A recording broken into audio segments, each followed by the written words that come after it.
サリューどうも皆さん、本日もお疲れ様です。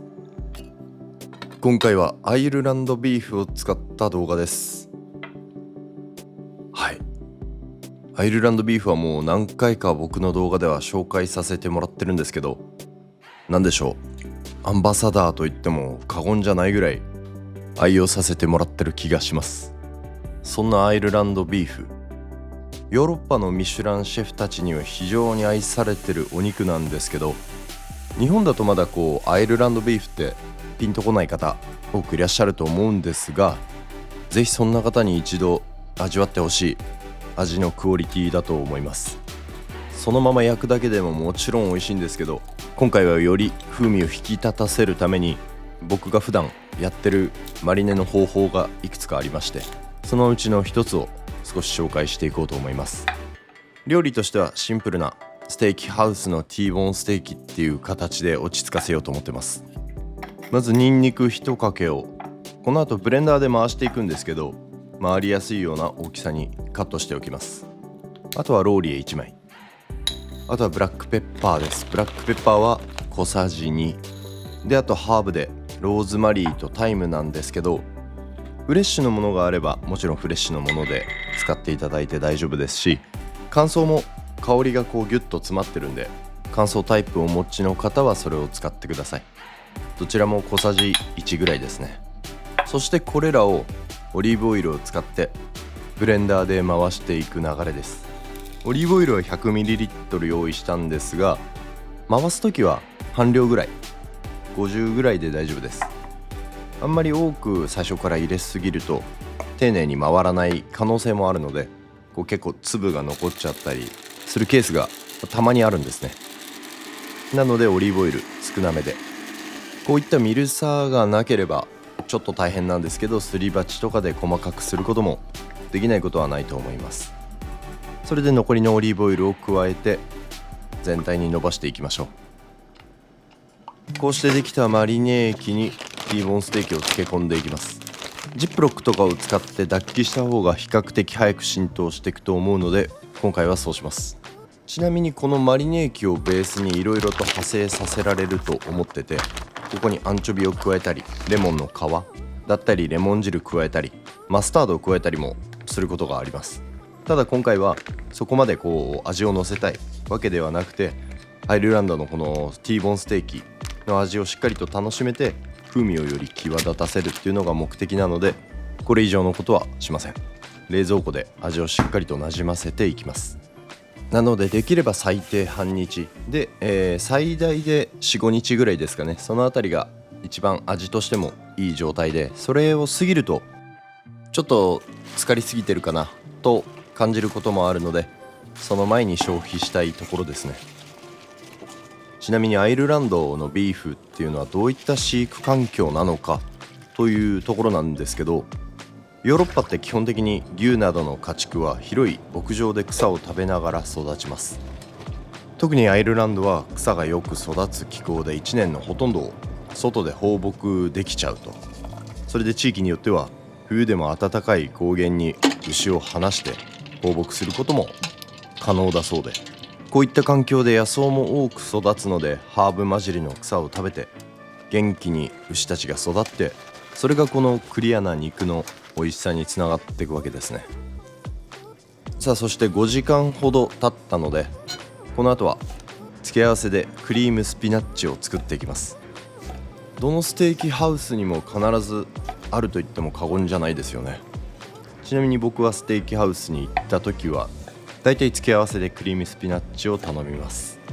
っていうぐらい好きです。ただ今回作っていくクリームスピナッチは相当うまいです。チーズ感が強い、満足感のあるクリームスピナッチで、作り方はそんなに難しくはないんですけど、塩茹でをしたほうれん草を刻んでしっかりと水気を取ったらバターでソテーしていきます。それでしっかりと香ばしいバターの香りが出てきたら小麦粉を振って、で小麦粉もちゃんと全体になじませましょう。小麦粉の粉っ気を飛ばすイメージですね。そこに牛乳を少量ずつ加えてダマにならないようにすり混ぜていって濃度をつけていく感じです。まだこの段階では少しシャバいんですけど、ここでチーズを加えて、その後またさらに練っていくとしっかりと濃度が出てきます。塩茹でされてるとはいえ牛乳入ってて塩感っていうのが足りなくなることがあるので、ちゃんと塩は加えてください。で白胡椒をしてこのままもう少し練り込みます。もう時間にして5分もあればできるぐらい簡単です。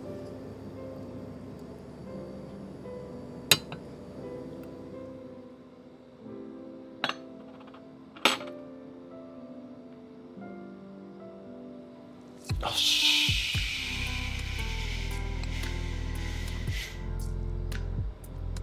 さて付け合わせもできたことですし、寝かせておいた T ボーンをこの後焼いていこうと思います。香りもいい感じについてきた頃ですね。このまま焼いていってもいいんですけど、サーロインの方ですね、少し脂身が分厚くついてるので切れ込みを入れて、この側面を焼くときに油が逃げやすいようにしておきます。といってもね、ここを食べる人外す人分かれるので、ちなみに僕もね外すんですけど、ただ一応ね切れ込みつい入れちゃうんですよね。なので基本的には切れ込みとか入れなくても大丈夫です。でしっかりと両面に塩をしておきましょう。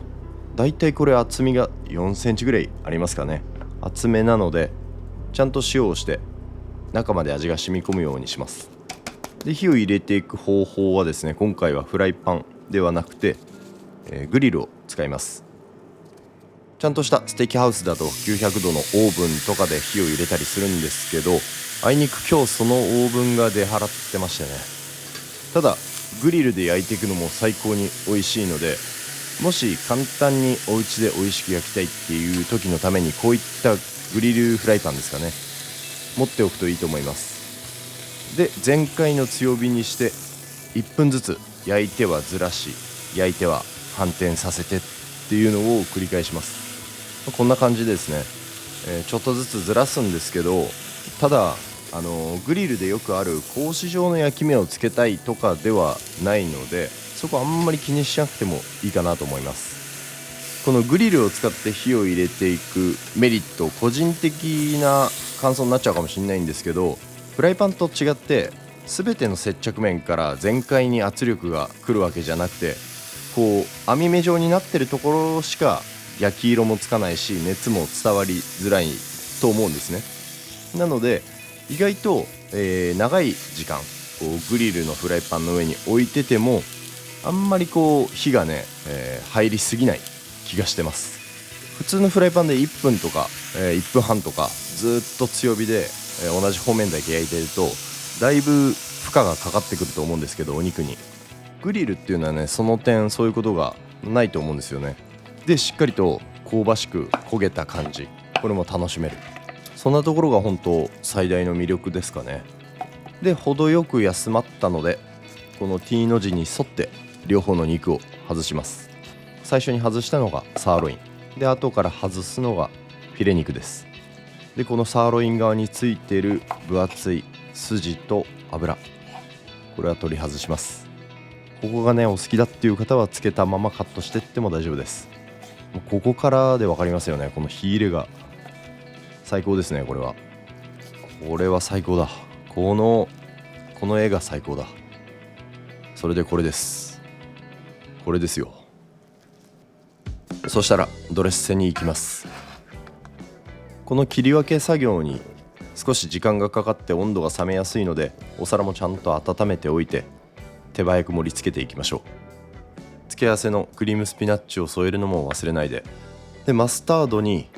この醤油をちょっと加えたソースが最近気に入ってます。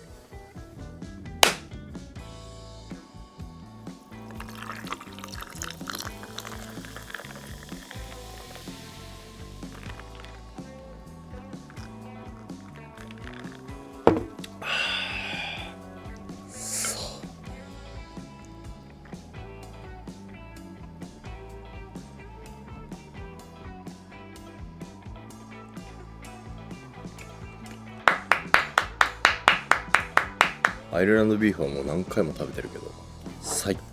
高っすね。素材がいいのはもちろんなんだけど、やっぱこのニンニクとローズマリー、あとはローリエ、タイム、黒胡椒のマリネ液とねすごくよく合います。これがねうまいんだよね。サーロインの噛み応えも素晴らしい。いわゆるこう口の中で溶けるみたいなそういう食感とは違うんですけど、しっかりと歯切れが良くて噛んでるとね強い旨味を感じるんですよ。本当にうまい。ちなみにこのマスタード醤油ともよく合う。これ最高だわ。クリームスピナッチもうまい。これクリームスピナッチのこの箸休め感すごいわ。フィレうまっ。アイルランドビーフほんとそのまま食べてもいいし、冷蔵庫で 4,5 日寝かせてから焼いてもいいし、今回みたいにマリネ液で漬け込んで風味をよりこう引き立ててから焼いてもいいっていう、何でもいけるんですよこれ。これ4人前ぐらいで普通ねステーキハウスだったら注文するんですけど、うますぎて一人でいけちゃうっていう、恐ろしいわこれ。というわけでアイルランドビーフでした。スーパーではなかなか難しいと思いますが、ちょっとした外食に出かけた時にメニューにアイルランドビーフがあったら試してみてください。それじゃまた次回の動画でお会いしましょう。アビアント。